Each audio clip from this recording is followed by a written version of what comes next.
Good morning, all of you. So here is today's the Hindu newspapers news analysis. So let's start. तो जो सबसे पहली news है वो भीमराव अंबेडकर के बारे में है। तो जो इनकी डेथ एनिवर्सरी है 6 दिसंबर, उसको महापरिनिर्वाण दिवस के रूप में मनाया जाएगा। तो ये काफ़ी इम्पोर्टेंट न्यूज़ है। तो जो भीमराव अंबेडकर हैं ये चेयरमैन रहे हैं ड्राफ्टिंग कमेटी के ऑफ इंडियन कॉन्स्टिट्यूशन, और इसके अलावा जो ministry of law and justice है वो भी इन्हीं के अंडर में थी उस वक्त, और इन्होंने 1956 में बुद्धिज़्म को अपना लिया था। तो इससे रिलेटेड एक इनकी पॉपुलर एक कोटेशन है, वो है कि मैं हिंदू धर्म में पैदा हुआ क्योंकि ये मेरे बस में नहीं था, लेकिन मैं हिंदू धर्म में मरूंगा नहीं। तो ये कोटेशन आप ध्यान रखिएगा, ये भीमराव अंबेडकर से रिलेटेड है। और इन्हें 1990 में भारत रत्न से भी नवाजा गया है मरणोपरांत, जो कि एक इंडियाज़ हाईएस्ट सिविलियन अवार्ड है। और इन्होंने 1936 में इंडिपेंडेंट लेबर पार्टी की भी स्थापना की थी।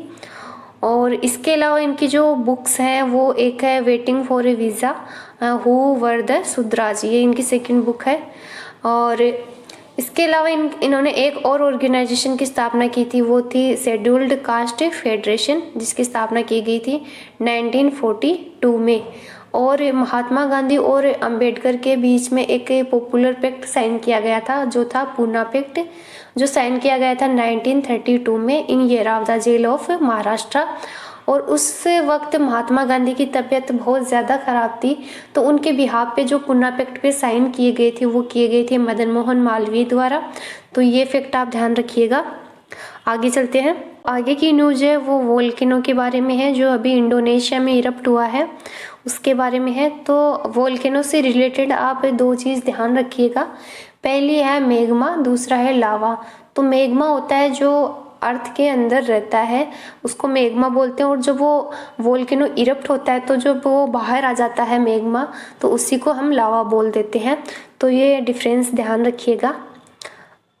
इसके अलावा जो इसकी बेसिक डेफिनेशन है वो है an opening in the earth's crust through which lava volcanic ash and gases escape.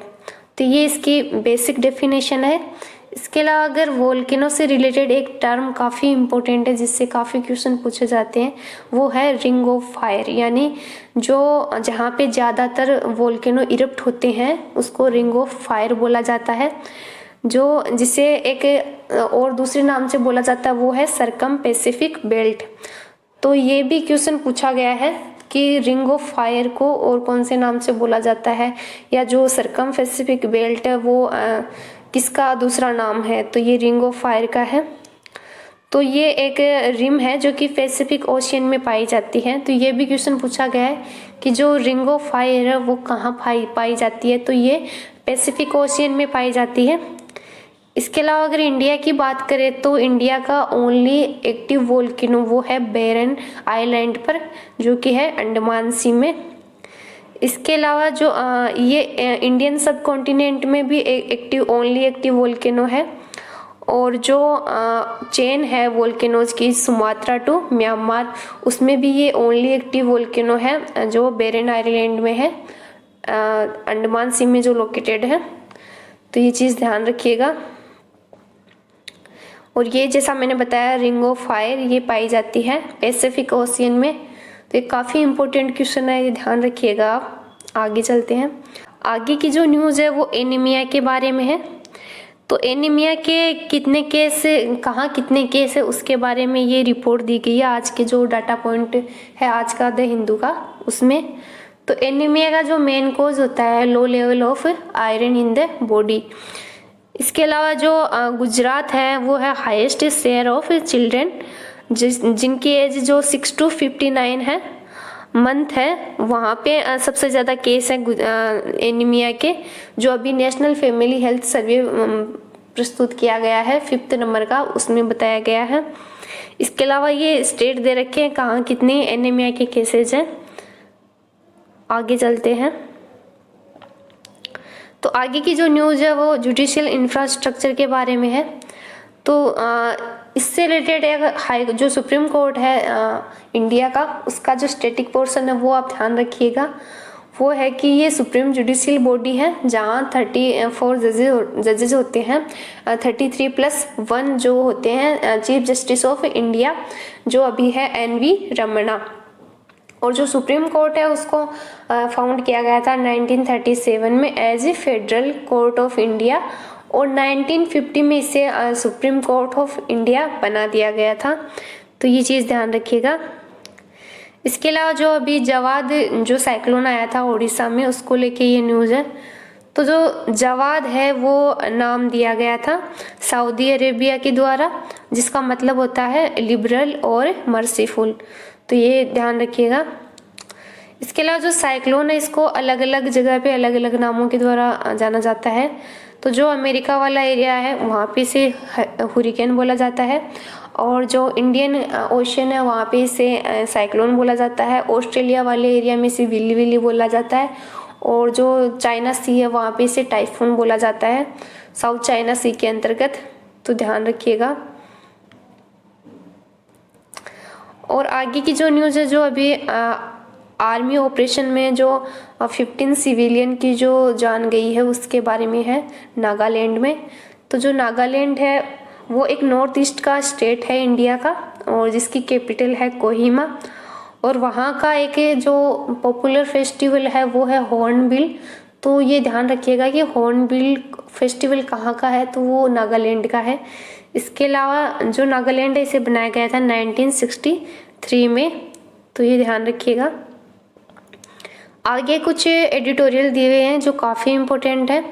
तो जो ये दोनों एडिटोरियल हैं, ये दोनों जो अभी ओमिक्रॉन वेरिएंट निकल के आया है उसको लेके है। तो जो एडिटोरियल है उसमें कहा गया है कि जो कोविशील्ड है वो 85% प्रोटेक्टिव है अगेंस्ट मॉडरेट और severe disease, and 63% protective against symptomatic infection. यानी जिस डिजीज़ में सिम्टम्स दिखते हैं उसके लिए ये 63% प्रोटेक्टिव है, और जो मॉडरेट या जो कम जहाँ पे सिम्टम दिखते हैं उसके लिए 85% ये इफ़ेक्टिव है। इसके अलावा जो कोवैक्सीन की बात करें तो ये 50% इफ़ेक्टिव है अगेंस्ट सिम्टोमेटिक इन्फेक्शन। तो ये चीज़ ध्यान रखिएगा। इसके अलावा एक और डाटा पॉइंट दे रखा है, वो ये है कि 1.26 billion doses have been administered as on December 4 with nearly 85% receiving one dose but only over 50% being fully vaccinated। तो जो अभी जो वैक्सीनेशन का प्रोग्राम चल रहा है उसमें यह है कि जो 85% है उनको 1 डोज मिल चुकी है, और जो 50% है वो फुल्ली वैक्सीनेटेड हो चुके हैं। और जो डोर टू डोर सर्वे किया गया था उसमें जो इजाफा वो हुआ है वो हुआ है 11.7% का, जो वैक्सीनेशन कैंप चलाया गया था उसमें। इसके अलावा जो अभी ये वेरिएंट निकल के आया है इसको जो WHO है उसने इसे B11529 वेरिएंट का नाम दिया है। इसके अलावा एक और टर्म है वो है बूस्टर डोज, जो है an extra administration of A vaccine after an earlier dose. तो ये चीज़ ध्यान रखिएगा। आगे चलते हैं। अभी केरला में सिचुएशन बनी हुई है उसको लेके।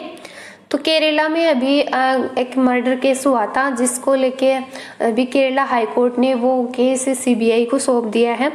तो जो CBI जो एक बॉडी है उसके बारे में बात करते हैं। तो जो CBI है सेंट्रल ब्यूरो ऑफ इन्वेस्टिगेशन, जो कि प्रीमियर इन्वेस्टिगेटिंग एजेंसी है इंडिया की, जो आती है ministry of personnel public grievance and pension के अंडर। इंटरपोल है जो इंटरनेशनल लेवल पे जो ऑर्गेनाइजेशन है क्राइम को लेके, उसको वहाँ पे जो इंडिया प्रेजेंट करती है वो CBI के रूप में प्रेजेंट करती है। तो ये चीज़ ध्यान रखिएगा। और जो CBI के जो एजेंसी एग्जीक्यूटिव है वो है सुबोध कुमार जायसवाल, और इसे सेटअप किया गया था 1963 में, और एक स्टैच्यूटरी बॉडी नहीं है। इसके अलावा जो CBI जो स्थापित किया गया था उसके लिए जो रिकमेंडेशन दी थी वो दी थी संथानम कमेटी ने। और जो गवर्नमेंट जो अपॉइंट करती है डायरेक्टर ऑफ CBI वो 3 मेंबर कमेटी की रिकमेंडेशन पर करती है। तो 3 मेंबर कमेटी में कौन कौन होता है, तो वो होते हैं प्राइम मिनिस्टर और leader of opposition in the Lok Sabha और चीफ जस्टिस ऑफ इंडिया। तो ये ध्यान रखिएगा कि जो सीबीआई के जो डायरेक्टर अपॉइंट किए जाते हैं उसके लिए जो रिकमेंडेशन दी जाती है तो उसमें कमेटी में कौन कौन होते हैं, तो ये होते हैं prime minister, leader of opposition in Lok Sabha और चीफ जस्टिस ऑफ इंडिया। आगे चलते हैं। तो जो आगे का एडिटोरियल है वो जो यूएई में जो वुमेन एम्पावरमेंट को लेके ये एडिटोरियल लिखा गया है। आगे का एडिटोरियल आंगनवाड़ी के बारे में बात करता है। तो जो अभी नेशनल फैमिली हेल्थ सर्वे लाया गया है 5th नंबर का, ये सर्वे है, सर्विस नहीं है। तो इसमें बोला गया है कि less than 50% of 5-year-old attended any pre primary school at all, यानी कि 15% से भी कम बच्चों ने प्री प्राइमरी स्कूल अटेंड किया है जो 5 साल के हैं। इसके अलावा जो नेशनल एजुकेशन पॉलिसी लाई गई है 2020 की, उसमें भी जो आंगनवाड़ी जो उसको सेंटर पे रखा गया है। और जो बात करें नेशनल एजुकेशन पॉलिसी, तो ये 3rd नंबर की नेशनल एजुकेशन पॉलिसी है 2020 की। इसके अलावा जो इससे पहले लाई गई थी वो लाई गई थी 1986 में, और जो उससे पहले लाई गई थी वो लाई गई थी 1968 में। तो ये 3rd नंबर की, फर्स्ट थी 1968 में, सेकंड थी 1986 में, और थर्ड अभी 2020 में। और अगर नेशनल फैमिली हेल्थ सर्वे की बात करें तो ये मिनिस्ट्री ऑफ हेल्थ के अंडर में आता है। और जो first national family health survey लाया गया था वो लाया गया था 1992 और 93 में, और सेकंड लाया गया था 1999 में, थर्ड लाया गया था 2006 में, और फोर्थ लाया गया था 2016 में, और ये 5th नंबर का है जो अभी लाया गया है। तो ये चीज़ आप ध्यान रखिएगा। इसके अलावा जो एक प्रोग्राम दे रखा है वो है इंटीग्रेटेड चाइल्ड डेवलपमेंट सर्विस, जो कि गवर्नमेंट का प्रोग्राम है, which provide nutritional meals, pre school education, primary health care, immunisation और health checkup and referral service to children under 6 years of age and their mothers. और जो scheme लाई गई थी वो लाई गई थी 1975 में। और जो 10th 5-year प्लान है वो भी लिंक है आंगनवाड़ी से, तो ये चीज़ ध्यान रखिएगा। और जो 10th 5-year प्लान लाया गया था वो लाया गया था 2002 से 2007 तक की, तो ये चीज़ ध्यान रखिएगा। तो ये जो अगला आर्टिकल है वो कोऑपरेशन के बारे में है। तो जो कोऑपरेटिव से रिलेटेड आप 2 फैक्ट ध्यान रखिएगा कि जो कोऑपरेटिव है वो इंडियन कॉन्स्टिट्यूशन में जो पार्ट 9B है वहाँ रखा गया है, जो अमेंडमेंट किया गया था 97th अमेंडमेंट इन 2012 में। इसके अलावा जो डायरेक्टिव प्रिंसिपल है स्टेट पॉलिसी के, वहाँ पे जो कोऑपरेटिव से रिलेटेड आर्टिकल है वो है 43B। और जो फंडामेंटल राइट है जो कोऑपरेटिव सोसाइटी से रिलेटेड है वो है 19। एक जो दे रखा है वो है BSF के बारे में, जिसे फाउंड किया गया था 1965 में, और ये आती है मिनिस्ट्री ऑफ होम अफेयर के अंडर में। और जो पाकिस्तान और जो बांग्लादेश के बॉर्डर है इंडिया से टच होते हैं वहाँ पे BSF तैनात रहती है। तो ये था आज का द हिंदू न्यूज़पेपर का न्यूज़ एनालिसिस। वीडियो अच्छी लगी तो लाइक कीजिएगा, शेयर कीजिएगा और चैनल को सब्सक्राइब कीजिएगा।